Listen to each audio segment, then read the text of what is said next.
And this month's Where Did the Road Go is sponsored by Super Inframan, Allison Cook, and Eric Hervin. Thank you all so very much for your incredible support. Transmission start. Welcome to Where Did the Road Go?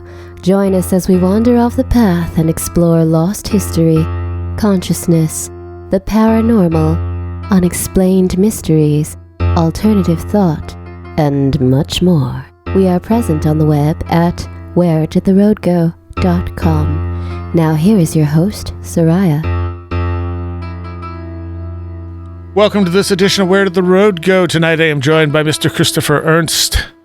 Hello, everyone. And Super Inframan. Hello, hello. Also known as Saxon. Also known as Saxon. Not because you're a huge fan of the band. No.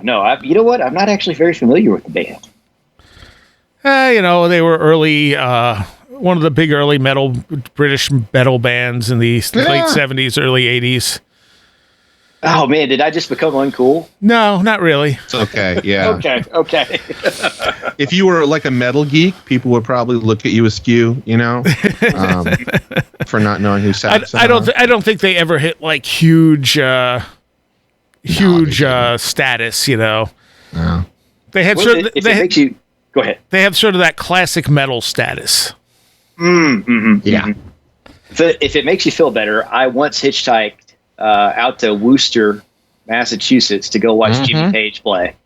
So I saw many a fine show in Worcester, Massachusetts. Yes. Did you? I'm glad. Okay. I did. Yeah. I saw I saw a lot of like late 80s, early 90s stuff. So I saw Guns N' Roses. I saw Metallica on their the tour before the Black album. I think. Okay. No. Mm-hmm. Faith No More.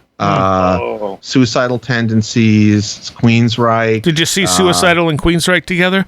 I did see. I saw the Suicidal Queensryche tour. Yeah, that was a good one. Yeah, that was a good one. That was still when they had it was the all OG Queensryche. Which is the only one as far as I'm. That's where they did all of Operation Mindcrime. All of Operation Mindcrime. Yep. I actually have the video up of their performance in Rochester that I was at on my performance YouTube channel for The Last Exit.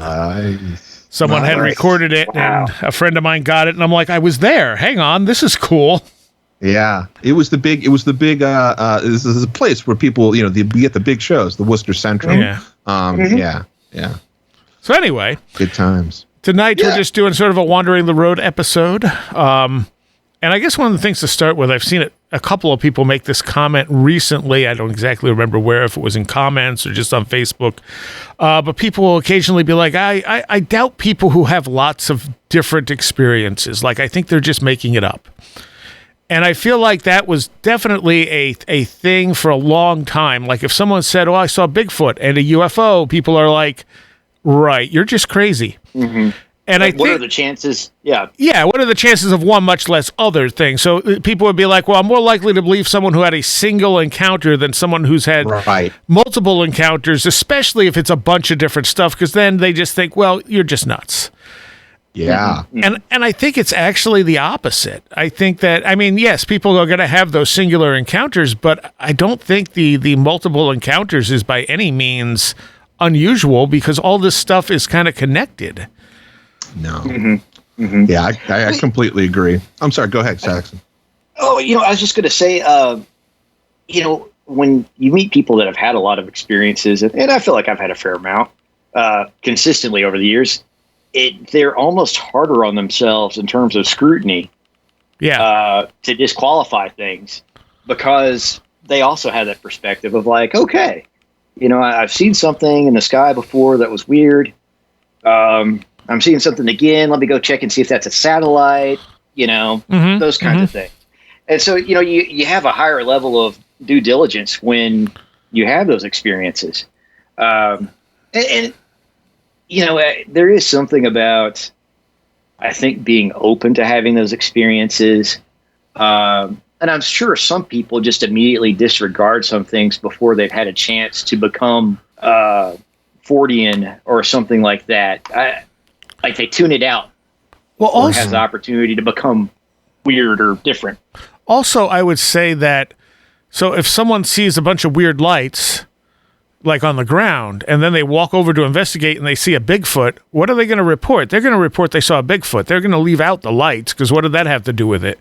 Right. Right, exactly. Especially if there's somebody that has not had many, encounters or is not interested, in the paranormal or the Fortean. Right. Because Bigfoot.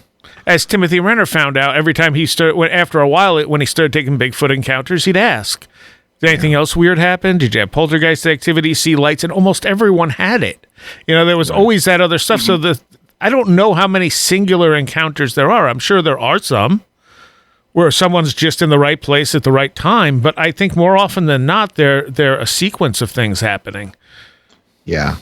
Well, if you take, and this isn't my opinion, this is just, if you take the model, I think that, it wouldn't be just limited to Jacques Vallée, but if you take, and I was starting with the idea of Vallée's control system model and, all the other, I think, riffs that people have done on that over the years, I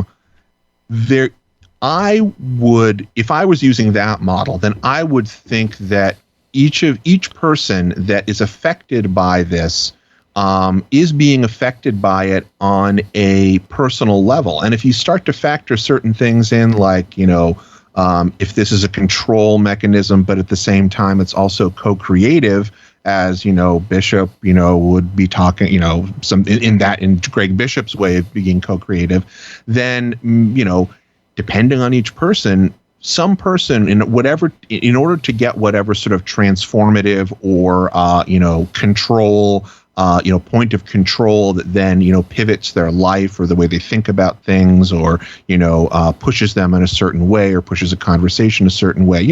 Different people are going to need different sort of experiences and a different number of experiences, and maybe a different breadth of experiences in terms of the diversity of them, in order to effect whatever change that control system is trying to impact. So oftentimes, if I'm looking at it through that control mechanism lens, it makes sense to me very much that there would be a whole lot of different, some people would have one, some people would have three, some people would have it happening to them every Saturday night, Right. And different things too. And that's also, if you're making the assumption that this is all the same thing, which I don't think is the correct assumption to make, but Well, also, Go ahead, Sarah. I was going to say, it also marginalizes people. Yeah. Because if you start talking about this stuff, Yes. people are like, what are you, crazy? Yeah.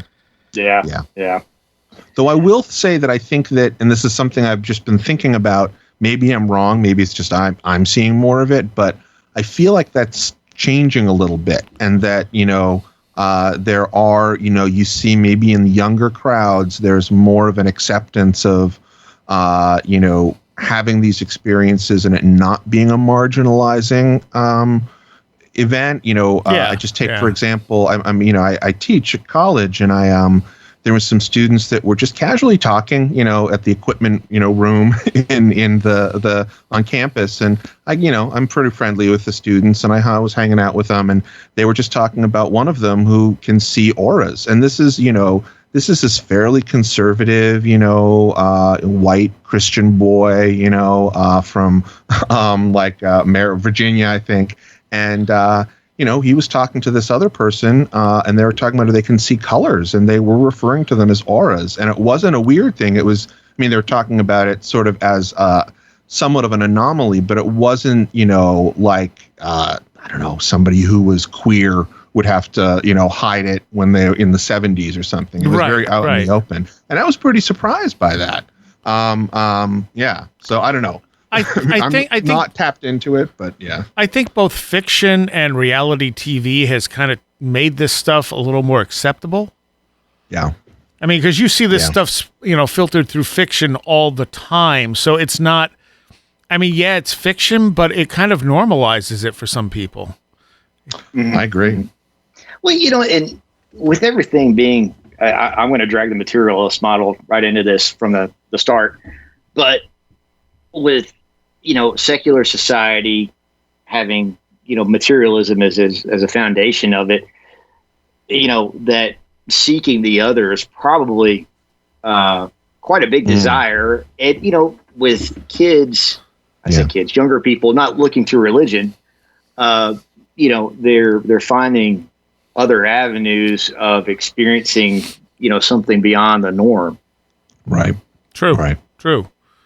I have to wonder how this sort of, just because I've heard, and I think, was it recently, didn't you had David and yes, Stephanie on, and David was talking about the starseed stuff that he's been looking into.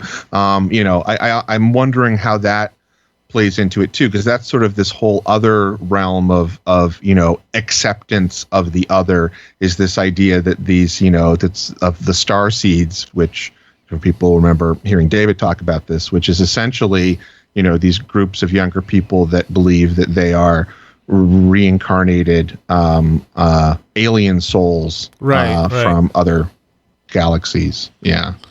Versus the hybrids, who are people who think that they are half alien, half human. Right. And, I like, again, that stuff sounds crazy, but a lot of these people have weird stuff around them, and that might just be their interpretation of it. You don't have to take it literally to understand that their belief is based on the fact that they don't fit in. Yeah. Well, one of the here's another one of Christopher Ernst's many strange anecdotes from India. One of these anecdotes that I heard through some of the people, for people that are not familiar with this, I feel like a broken record. My family is followed this obscure Indian mystic, and so there's some of this information I have just from being in India, from some of these masters in this sort of esoteric occult space. Anyway, point being, one of the things that was taught through some of the masters of this lineage was that, particularly in this time, in the 20th century, 21st century, around this sort of peak of the Kali Yuga that you would see around the Industrial Revolution and stuff like that, because of the fact that they say there was, a lot. The Avatar was born in this past century, so that all of these souls were coming from different planets and reincarnating here on Earth in order to sort of be close to this wellspring of spiritual, abundance or whatever. I'm sounding dismissive, but it was kind of like frou-frou-y New Age in the way that it was presented. But it very clearly said that, there were these reincarnated alien souls that were coming here to Earth and that were reincarnating in human bodies so they could be, part of this, big to-do. And that's why you were getting people like Einstein and Tesla and stuff like that.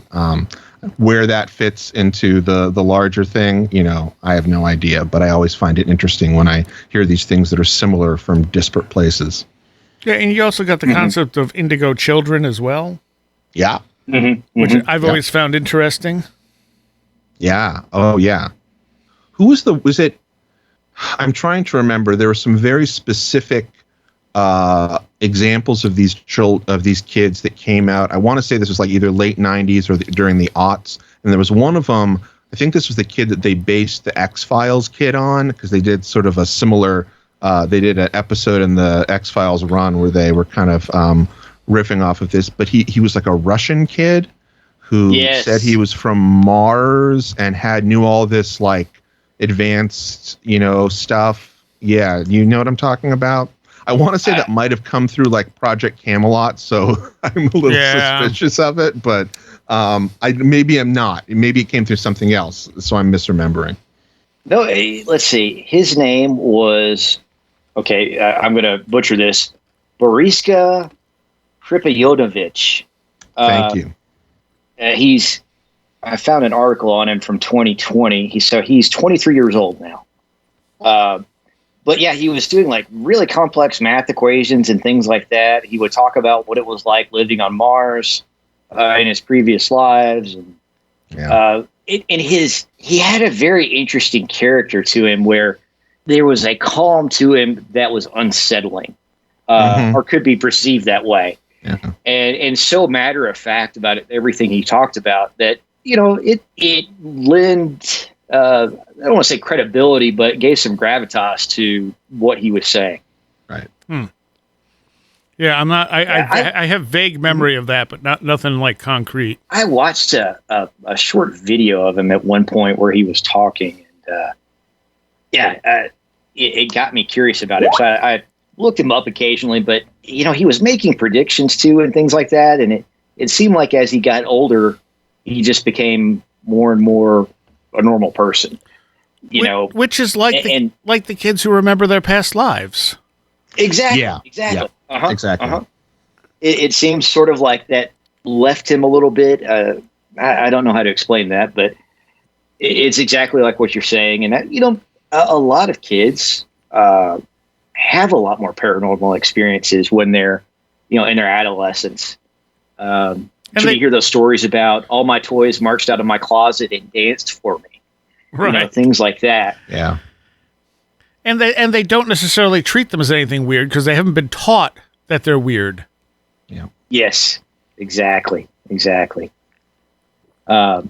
dropped a little article in the chat where you can see a picture of him. Oh, that's it. Yes, absolutely. Yeah, I remember seeing that video. It's the same one that I was thinking of. Yeah. Mm-hmm. Mm-hmm. And I don't remember. I hadn't followed up on that. I'll have to take a look. The last time I remember seeing it was. Was it? Go ahead, Sarah. Oh, I was going to say, if reincarnation is a thing, and I suspect it is, there's no reason we wouldn't reincarnate from or be connected to other lives in other places, not just human lives. That I think completely tracks. And again, I find that interesting that, you have these, and I'm forgetting the name, there's several books, and I want to say it was like the University of Virginia that was doing a study on some of these children who had past life experiences and things like that. But, with all of this stuff that does seem to be, even judged from sort of a materialistic, empirical standpoint to be accurate, and that combined with the, not most people, but many people who believe that, yes, indeed, there is intelligent life that exists elsewhere in, the creation, that, maybe we would skip from planet to planet, maybe the space of planets, that we have in our physical world, it does not bear any resemblance to the way that, souls travel in the afterlife. Yeah. So, and I mean, if we're also, I kind of like the way Seth lays it out, that we have like one kind of oversoul, not like God as an oversoul, but like individually we have an oversoul that reincarnates as different beings, in different places, future, present, past, and it all kind of happens at once. Yep.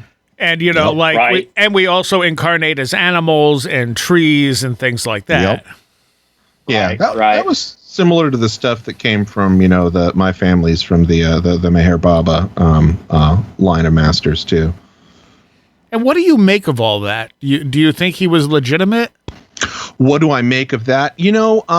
From everything that I've looked at, I think that he and I wouldn't be talking about it if I didn't think that there was something worthwhile looking at.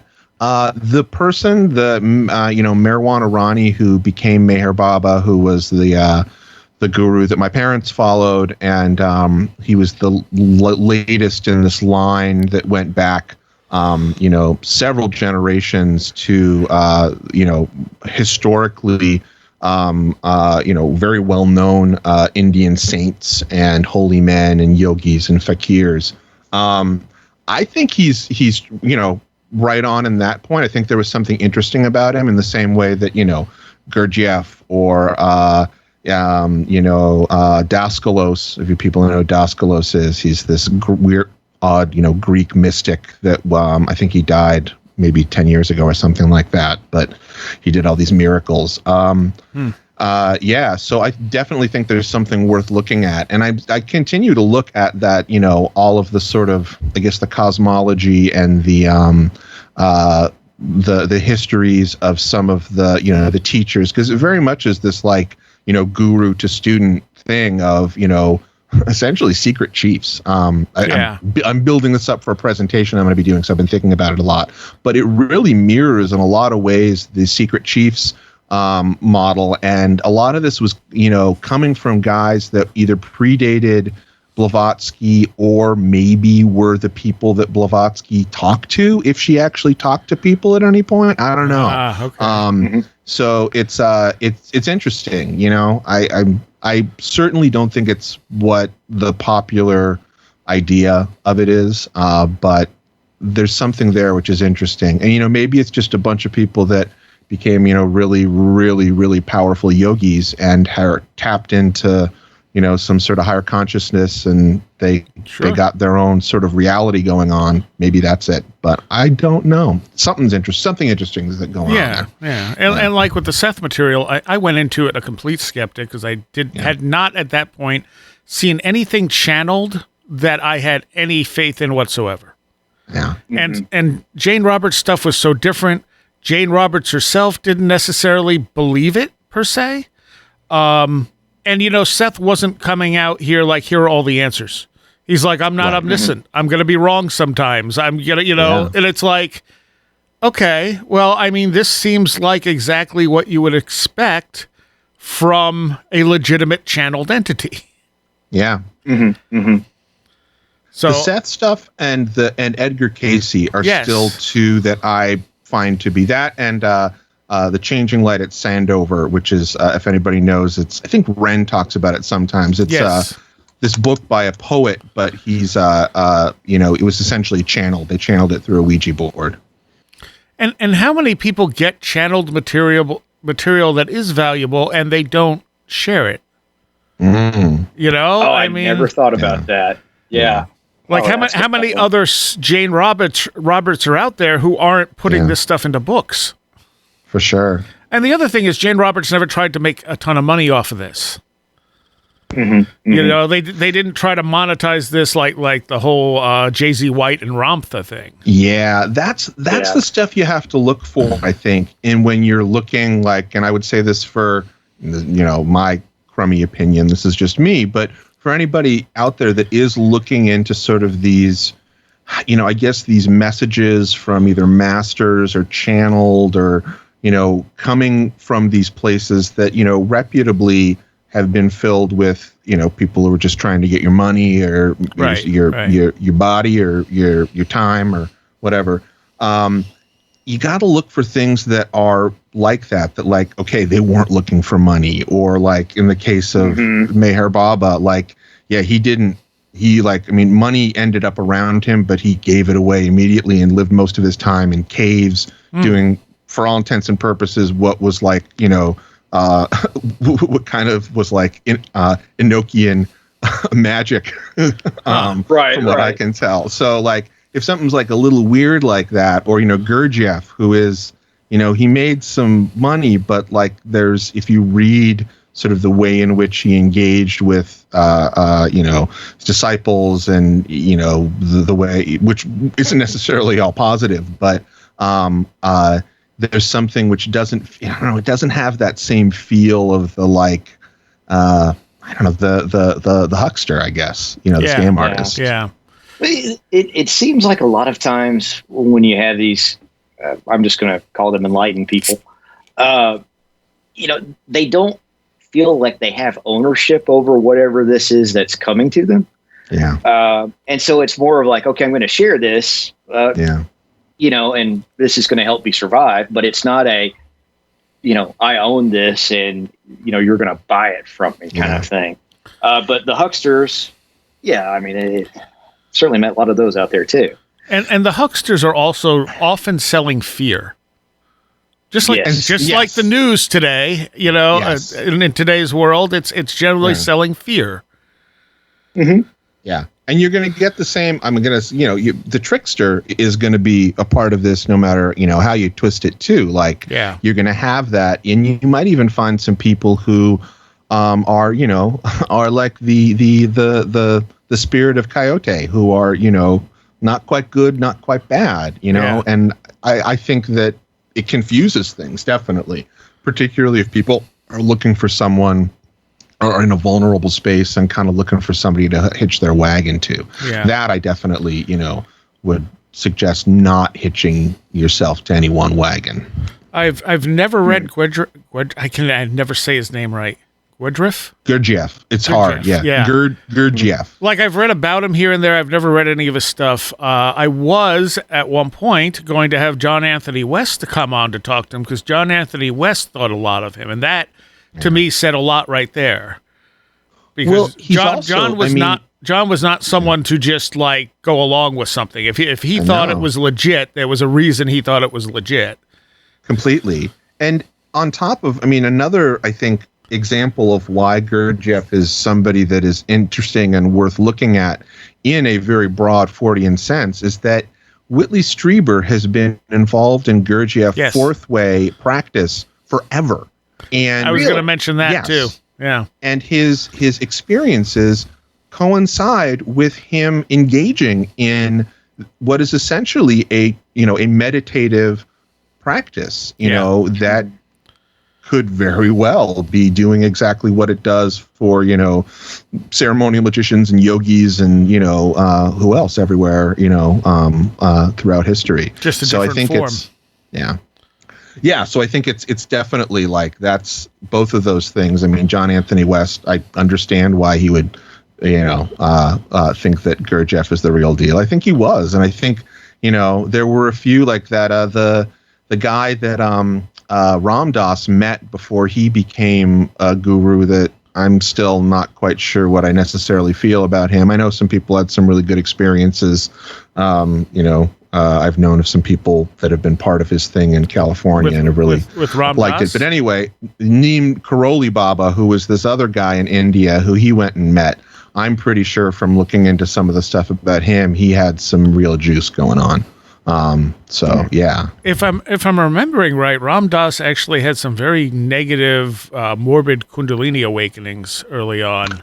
Oh, did he? If I'm remembering right, it's been a long time, but I think in John White's compilation, Ram Dass is one of the people in there who writes about how it almost killed him when it woke up. Wow. Interesting. I'll have to read that. Yeah, because that was kind of valuable to me because John White did cover a lot of stuff that you didn't get out of the typical, especially the New Age Kundalini books, which were all kind of like, oh, this is a wonderful thing and it's a meditation. And it's like, yeah, except what if it's not? What if it's hurting you? Yeah, for sure. Mm-hmm. For sure. And I mean, because I had heard the name Ram Dass and I was surprised to see it because the John White book is literally just a compilation of articles on Kundalini. Yep. Well, it's that's something that I was certainly told by, no shortage of people, both here domestically and, when I was in India and asking about Kundalini is like, you don't mess around with it unless you have somebody who knows, like a trained yogi who can take you through it. Right.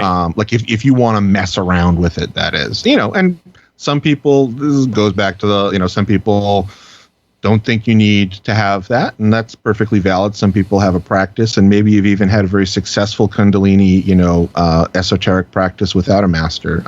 Sure. Who knows? Well, you can also, there's Kundalini meditation is generally very, lightweight. It's not likely to really mess you up. Yeah. Mm-hmm. So even if you're not dealing with someone who's a master of it, but just knows the ins and outs of the Kundalini yoga, you can do it without, Oh, for sure. Yeah, I think this had specifically to do with act like I'm going to hack it and activate it. Yeah.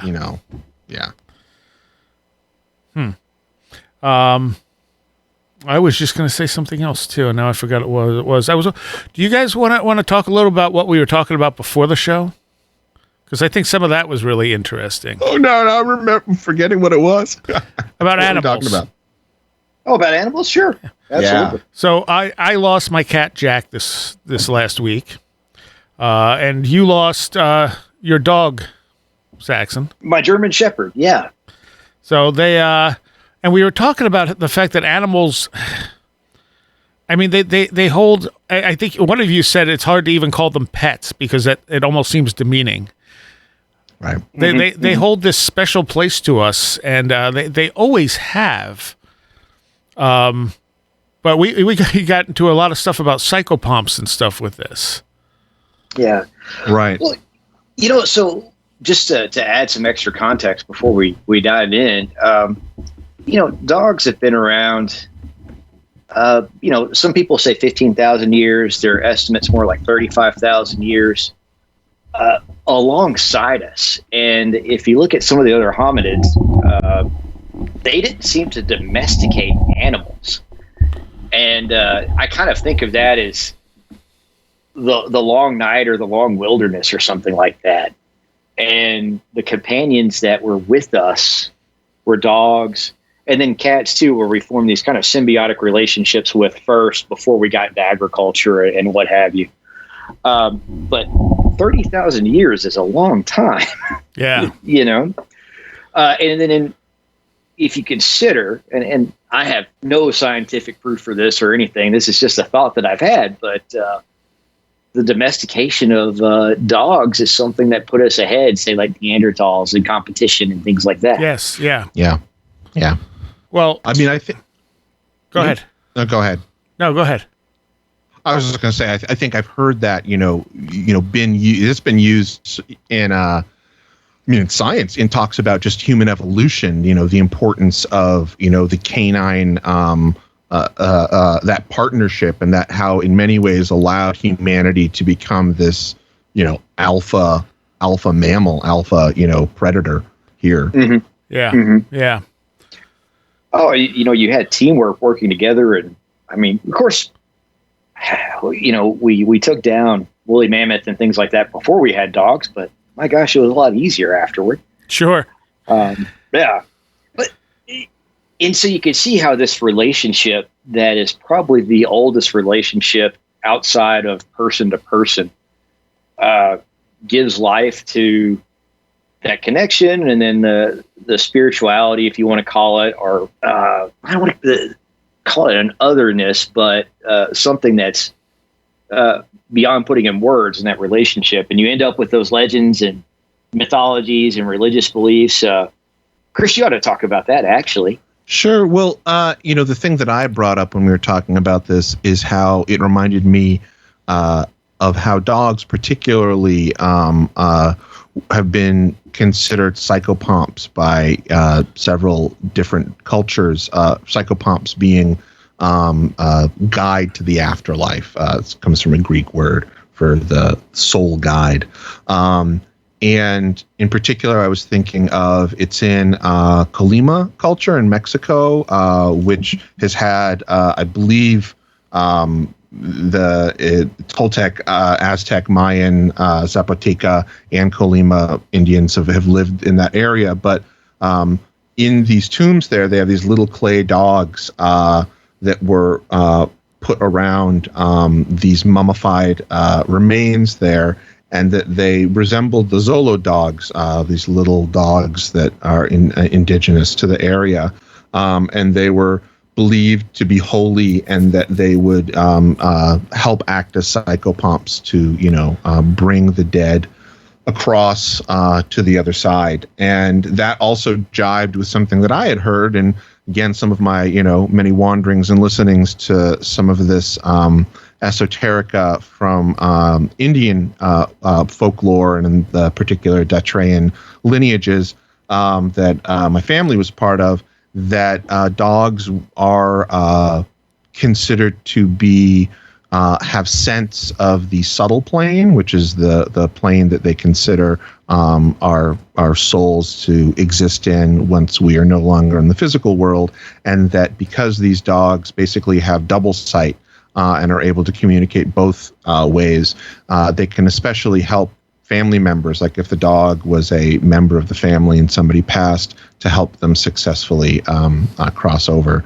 And the other one, which Saxon had mentioned, but I found the name for it, there actually is, in early, particularly Welsh fairy lore, the great black dogs called Grimms, were the early psychopomps that had more of a, while it was dire, it was not, there was still, it wasn't malevolent, that is. Mm-hmm. Which we were talking about might have inspired some of like the black dog myths that you have in more contemporary Great Britain.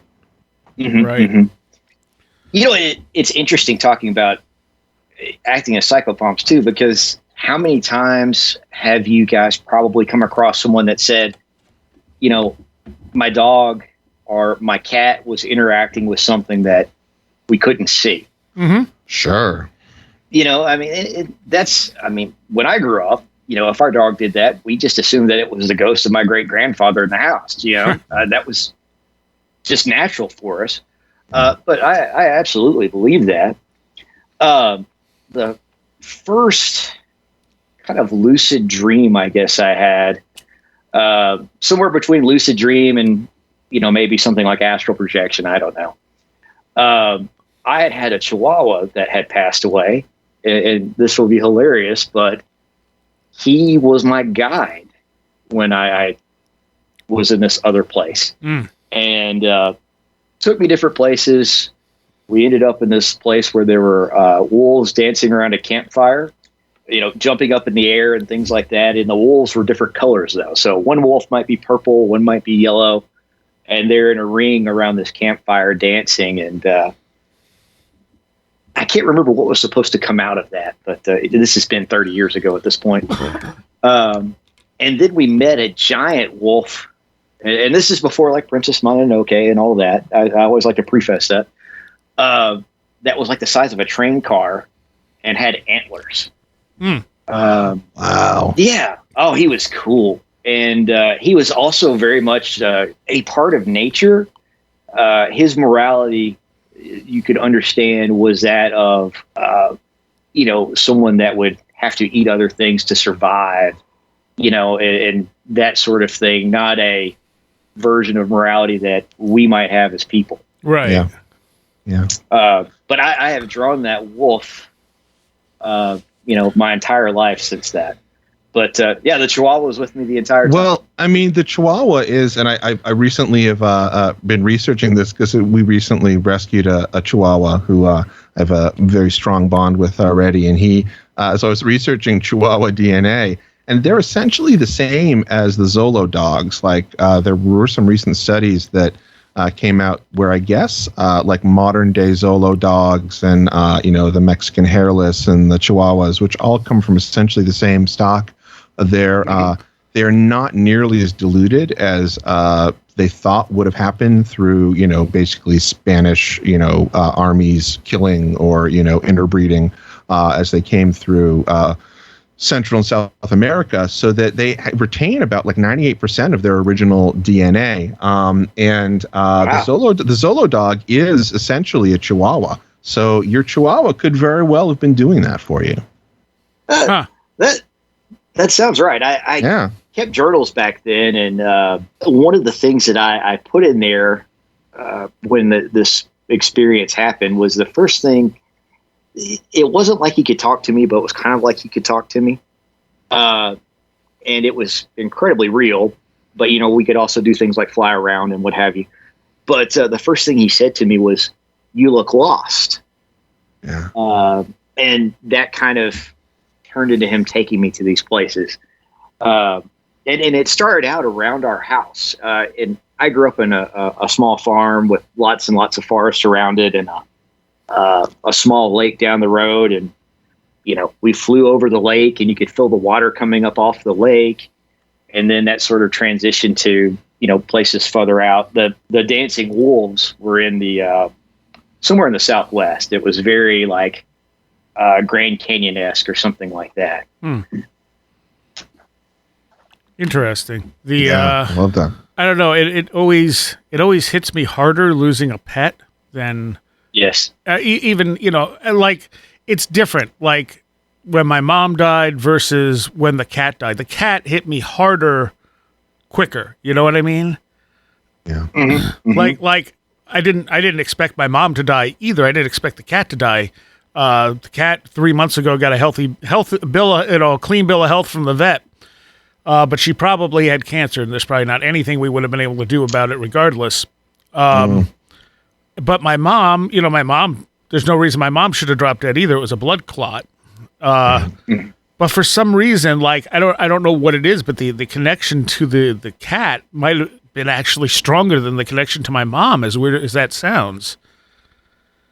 Well, I personally feel like we have those of us that have relationships with like, you know, non-human people, other animals, that it's for most of them, and I think it's particularly with cats and dogs. I mean, I've only had those. I'm sure people have them with other types, you know, horses and stuff like that. But the relationships that I have, thinking of, you know, the relationship I have with my Chihuahua right now, is that it feels very much like it is a non-intellectual relationship. Like there's the intellect that plays into, you know, how I take care of him, whatever. But when we are exchanging sort of whatever it is, love between us, or communication, I think that takes place on an emotional and non-intellectual level. So emotion, intuition.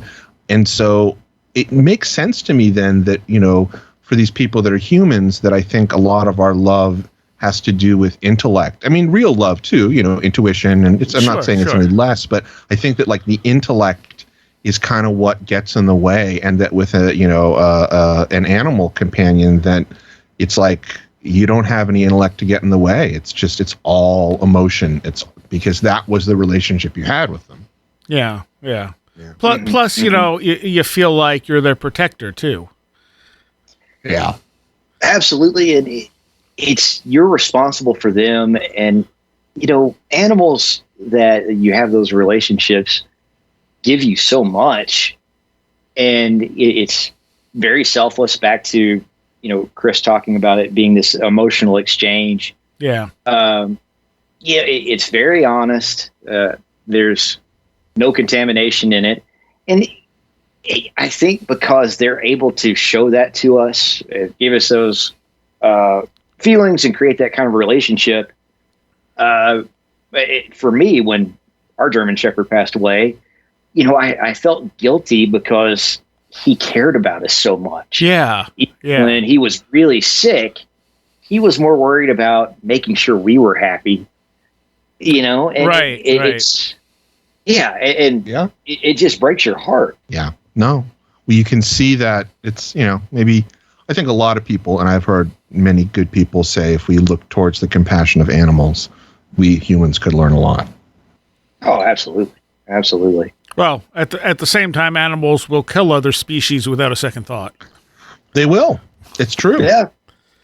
I mean, house cats are like, if you measure, it's like you measure the viciousness of all felines. House cats are by far the most vicious because they don't really have to kill for their food, so they're just like psychopaths. They're just, you know, they're killing. It's pleasure killing. And I will say, Jack never caught a mouse in her entire life. She was 15 until about a month ago. And then there happened to be a mouse in the bathroom, and she would always be in the bathroom. And I walked in there and I shut the door, and she came out of the cabinet where she liked to sleep, and a mouse ran out from under the toilet, and she caught it. And I went, "Did you just catch a mouse at 15 for the first time?" She's like, Finally, I've been after that mouse's family for 15 years. No, most of the time she wouldn't even chase them. The mouse could run right in front of her, and she'd just watch it. And all of a sudden, this one she decided to catch. Oh. Maybe she was marking that one off the list. Like, okay. Right, that's the bucket list. She's like, I got to try this at least once. Yeah. But, you know, for the most part, that cat was like the most loving. I mean, it was more like having a dog where you have that unconditional love. Like, she would always take attention. She was never moody. She was never, you know, like most cats, you know, aren't like that. I think she bonded with the dog when we first brought her in. Right. You know, one of the things that we really enjoyed with Finn was a German Shepherd. If I had to be out of town for some reason, he knew I was out of town, and he would stay right next to my wife the entire time. Nice. And he never got on the bed. We actually put a bed on the floor because he liked to come in and lay next to the bed. And as he got older, because of his hips, we would put the bed there. But when I was gone for the night, he would run in and jump into my place on the bed without. No one asked him to do that. He just did it. Yeah. And it was one of these things that he had just decided that was his job and his responsibility, I guess, or whatever. But I never worried about leaving my wife at the house by herself because the dog was there. Yeah. And it didn't feel like I was leaving it with, a pet. It felt like I was leaving her with Finn, this non-human person, as you put it, Chris, which I love, that I'm sure I stole that from somebody. Oh, well, that's fine. It's perfect. But he never let me down. 10 times out of 10, like, this guy's reliable. I mean, if I came into the house and it was on fire and he was standing there, I'd be like, man, something bad must have really happened. And somehow you mitigated this to just the house being on fire, I mean, if I felt like if he thought I needed a pizza, he would have tried to figure out how to use the phone, or the internet. I mean, he was different. Yeah. That's great. And I think that's the thing with Jack. Jack was different. I've had a number of cats, and I've loved every single one of them, but there was something about Jack that was just very unique. And I've talked about it on the show before, where I would have dreams that were relating to her emotional state. Wow. Yeah. She didn't That's she didn't like the litter we gave her, and I was having dreams about it going, what the hell am I dreaming about? And then I realized, oh, you're not using the litter box. And as soon as we put the old litter back, the dream stopped. And I'm like, that's great. Was I just picking up the information, or are you talking to me in my dreams? Probably both. Or, and I talked about at the end of the last show, I mean, the way she got named, we brought her home from the SPCA and she hid. And I was going to name her Zim. I was going to have Nim and Zim. And I knew it was probably going to get confusing, but she hid for like 2 weeks and wasn't coming out, and I was getting really worried. And I'm sitting there looking at her under the furniture she's hiding under, and suddenly the name Jack popped into my mind. And I looked at her and I went, Jack? And she walked right out and up to me. Yep. Wow. And it's like, what was that? Was your name Jack in a former life? Like, what? Or was that just your name here and I didn't have it right? The similar thing happened when we picked up our dog. My whole family, me and my wife and my daughter, we got to the place, and we didn't have a name for the dog yet. And so it came towards us, and I was sort of talking to my daughter. I'm like, what do you think the name should be? And she said, just without a pause, she said, Race Player, because he races and he plays. And we got there, and she said, hey, Race Player. And he looked up at us and came jumping towards us, and he jumped into her arms. And I was like, all right, there we go. And there is an importance to names. Oh yeah, and when they happen like in the right way like that, you know when it's right. That's the thing that And that was the funny thing. People would be like, "Why'd you name your female cat Jack?" I'm like, "Because that's her name." That's it. And they'd look at her, and I'd be like, "Does she seem like she's not Jack?" And they'd be like, "No, Jack is perfect for that cat." I'm like, "See." We have a blue heeler mix in the house, and I found him next to the airport that I used to help run. It was Memorial Day, rain's pouring, so I drove out there to kind of check on some of the hangars to make sure there weren't leaks. And there's this blue heeler mix out in the rain, and airports don't have any structures around them for anybody to get under, because it could also be an obstruction for an airplane needing to land. Right. And so there was literally nowhere for him to get out of the rain. And so I opened my door, and he jumped in the car right away. And we ended up naming him Airport. Because he came from the airport. Yeah. But it really works for him. Like, and it's also kind of fascinating too. He either really hated the rain or just it was the right day, because he hates cars. We have to kidnap him to take him to the vet, or to the park or anything. We throw a towel over his head so we can get him into the vehicle, because otherwise he won't do it. But that day he was like, "Sure, I'll hop in the car with you." By the way, my name's Airport. How's it going? Right. Airport. I don't know. One thing that I think that we didn't touch upon that just should be mentioned briefly is, of course, and I wish there was somebody here that had, a better history of witchcraft than I did, but the idea of the familiar. Yes. Because, right there you have, a very blatant use of this idea of the, an animal as a magical conduit. Yeah. Yeah, absolutely. Yeah. And I wouldn't be surprised if there's some people that, have a magical practice. And I don't mean something that's like, within the Solomonic or Enochian, or I mean like, what's the word? Hedge witch? I don't know. I'm not using the word, but somebody who's, a person, a man or a woman who had an occult practice, in times, a couple hundred years ago or whatever, that was able to integrate their, their non-human companion, into their magical practice. And I bet it was probably a very, like, hopefully it was like a loving, it was a relationship in the same way that we all have with them domestically. Yeah. And go ahead, Scott. Oh, I was going to say, and you and I both had similar experiences as as our friends were dying. Where Jack, the morning she died, I had gotten up.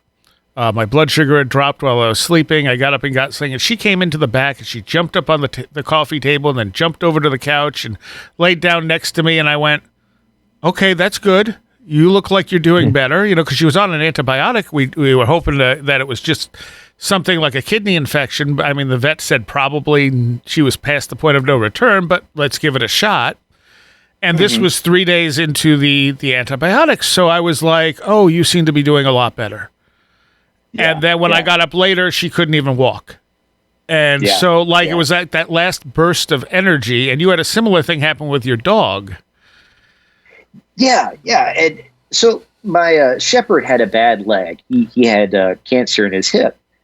And the last few days he was alive, he started using his bad leg. And it wasn't like he was compensating. It was just he was using both his hind legs. Right. And then, after about 2 or 3 days, about 3 days of really being active, he, he didn't have anything left in him, I guess would be the best way to put it.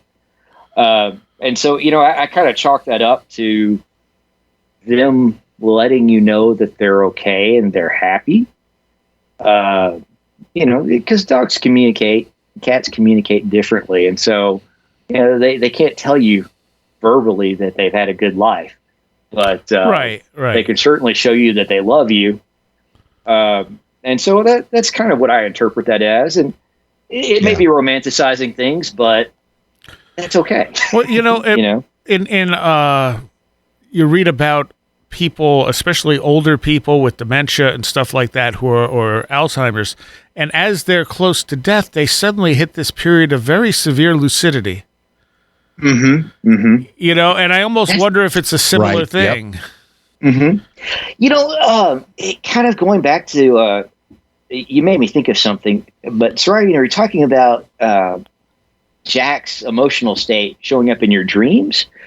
The experiences of people with autism with animals, there'll be situations where you can have a child that, is very nonverbal, and you can bring a dog in that's a therapy dog, and suddenly the autistic child will focus and talk to the dog. Right. And there's a myriad of experiences that people on the spectrum have, and I'm sure that's not a ubiquitous thing, but it kind of makes me think that there's something to how they communicate with us that's different, and someone with autism may be more receptive to it than others in some cases. Very possible. Oh yeah. I don't know. I think we underestimate how much is going on with our pets. Oh, absolutely. And the other thing, think of like lycanthropy and even Dog Man. Yeah. In terms of just an archetypal idea, the things that we imagine ourselves turning into are dogs or wolves. There's a commentary on relationships there. But I'm kind of fascinated that, but because we don't really have like a werebird. Sure, right. There are stories of people turning into birds, but we have werewolves and legends about that everywhere. I love the Irish version of the werewolf, where it was actually a benevolent entity that would guide you out of the forest, especially if you were a child and you were lost. Interesting. Yeah, I know it's pretty great. It's like the antithesis of Little Red Riding Hood. Oh. Yes, it is. It is. It's exactly what it's like. And they might, like a couple, like a husband and wife, would go and become, like wolves for 5 years, and then they might leave later as people. Huh. But during that time, they would be protectors of lost children and people that had been wounded, things like that. And then you have like the kid, Casey, what was his name? Casey Hathaway, who said a bear took care of him while he was lost in the woods. And you have other, missing 411 cases like that too, where it's like, well, that's not normal, No.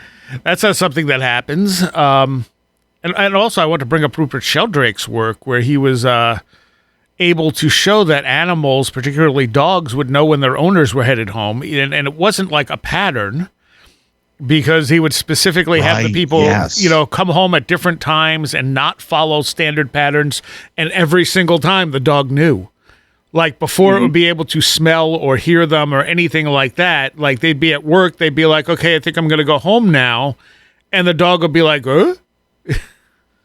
I love that. And I remember James Randi went and debunked it, but he never actually did any research. He just wrote up a whole bunch of stuff that he never did and submitted it, and eventually it was withdrawn.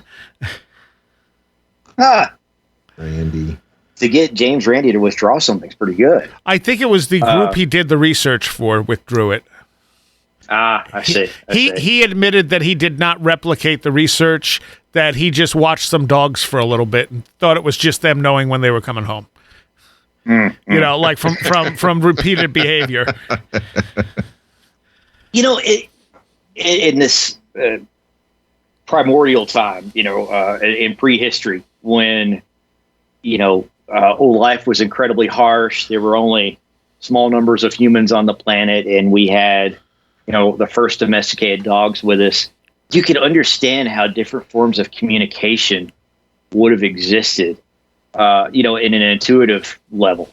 Oh, yeah. And, and that may turn into something, I don't want to jump too far with any of this, but, it does seem like there's an exchange of thoughts going on without, any words being said or anything like that. And I wonder if that's where that came from, that partnership back then. It could be, definitely. There was I mentioned Seth earlier, in the Seth material. At some point, I think, if I'm remembering right, Seth said one of his incarnations was a dog.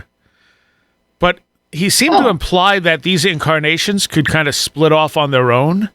Yeah. And then become, sort of their own oversoul over time. And like he would talk about it almost like having children, and they'd go off on their own. And so he mentioned, I having like part of him was a dog, but he had kind of lost touch with that. Not necessarily in a bad way, but just like it had kind of gone off on its own.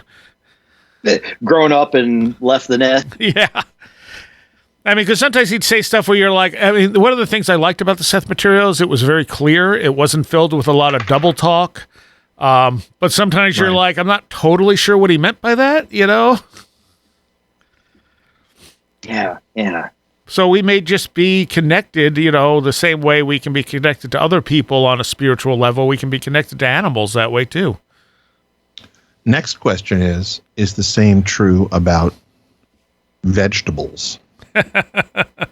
Maybe. I mean that in a slightly facetious way, but I'm sure that there's some people that feel like they do have, I'm sure that they have a communication. Yeah. Well, you have those people who just are magic with plants. Mm-hmm. Yeah. Well, and do you remember the study where they had someone come in and like tear up I forget what kind of leaf plant it was around some other plants, and supposedly they could monitor. And again, I don't even know how they were monitoring these plants, but that person could walk back in and they would react to it. Some type of there would be a reaction that was measured. Yeah, I mean they've done so much research on this stuff more recently, where they find that like the whole plant ecosystem communicates, and plants do have these very distinct responses to different things. That which implies some level of consciousness, some level of memory there. Right. And again, communication, when I'm talking about the communication between humans and, animal companion, particularly, a dog or a cat that is a mammal that, has eyes and a mouth and can make sounds and has limbs that it can manipulate. It's a very different, thing than communicating with something that has a completely different sort of physiology, even if it has a consciousness of some sort. The way that that it works, and the time, like how does time work for these things, and how communication is based upon time. So I think you have to broaden that, the definition of communication to include stuff that's probably not going to be in the empirical side of things, but I would still say it's communication. Yes. Yeah. There was an article I just read recently about, so when like monarch butterflies are caterpillars, they basically liquefy everything to change into a monarch butterfly. Yeah. And what they've found is that they do retain memory. So they can get the caterpillar to have an aversion to, I forget what it was, but they had the caterpillar would have an aversion to a particular type of smell. Mm-hmm. And the butterfly would as well. Wow. And so they're like, and they're trying to like materialistically say, maybe these structures don't liquefy and there's enough there to keep the memory. And maybe that's it. But it could also be that it's not stored physically in the creature's brain too. Exactly. Mm-hmm. Yes. Mm-hmm. That's not something they're willing to accept because everything has to be materialistic. Yep. And they said that there's other stuff they've been testing that they will remember more complex things as well. I'd have to pull up the article. And then there was just some common sense things like saying like the diet of the butterfly or the caterpillar will affect the color of the monarch's wings and stuff like that. And it's like, well, that makes sense. That's what it's building it out of. But here it is. Despite metamorphosis, moths hold on to memories from their days as a caterpillar. This is all the way back in 2014. Yeah. But it says caterpillar diets decide butterfly colors. Caterpillars are essentially eating machines gathering and storing up vital nutrients so their adult forms can develop strong wings, flight muscles, and other functional structures. But then it says that... Here it is. While the subtle variations in wing color may not be visible to the naked eye, they have a biologically meaningful outcomes. In fact, Davis has previously found that monarch butterflies with darker orange wings fly longer distances than those with lighter hues, and that migratory monarchs have darker orange, almost red wings relative to non-migratory butterflies, suggesting a potential link between wing color and flight propensity. That's interesting. Yeah, but it's also not surprising that they're the what they eat as a caterpillar would influence these things. I mean, that makes perfect sense. Where they create something that's a little bit more healthy or something like that. Yeah. Right. The last paragraph says the complexities of metamorphosis continue to befuddle scientists to date, but one thing is clear. When you think back to the radical changes that a caterpillar undergoes inside its cocoon, it seems incredible that their early experiences can have such a profound effect on their adult life. There was an article in the that Greg just put up on Daily Grail, dailygrail.com, called Modern Prometheus. This researcher has cracked the bioelectric code of the body and learned to reprogram it. And essentially, TLDR, what they're doing is they have figured out a way to use electrical stimulation to program the way that cells will develop. So they're doing things like cutting, tapeworms in half, and they can now program it so that it either regrows with 2 heads, 2 tails, a head and a tail, or what's another one where they like took some cell scum off of like a frog, and they programmed it to like essentially become autonomous. So now it's basically a new organism that they created off of frog slime. Anyway, people should definitely look at this because it's really interesting.